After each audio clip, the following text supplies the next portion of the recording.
And that made her think back to when she was still 27, when she almost got married, like it was that close. The guy's parents had even bought an apartment for them, which is super typical in China. Everything was set.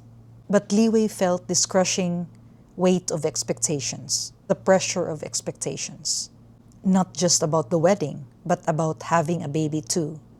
So she realized deep down she wasn't mature enough to guide a new life into the world.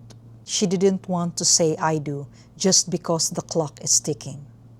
It was a painful choice, and honestly, sometimes she still wonders if that was her last best chance. Anyway, she finally arrives at the marriage market. It's tucked away at the quiet corner of the park. And then there's this sweet old man wishing her good luck.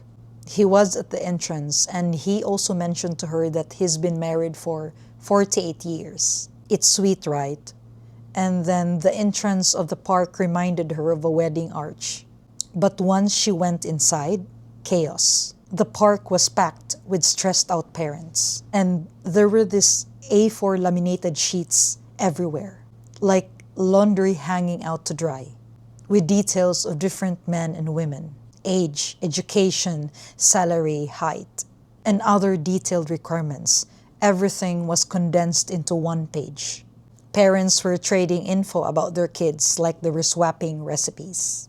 So Li Wei decides to talk to an agent. The first question was, what year you were born? Li Wei answered, 1992. Never married? Nope. Very single, Li Wei answered. Then the agent said, okay, let me add you in WeChat. Then boom, a long list of questions pops up on her phone, such as height, weight, education, whether she has a stable government job. By the way, in China, having a stable government job is like having a top-tier status professionally and financially. Then questions such as, do you own a car or a property? And get this, questions about her parents too, their jobs, age, health status, or even if they have insurance. Why? To make sure they won't become a financial burden, which that financial burden can affect the potential spouse. And also, can they still help take care of a baby?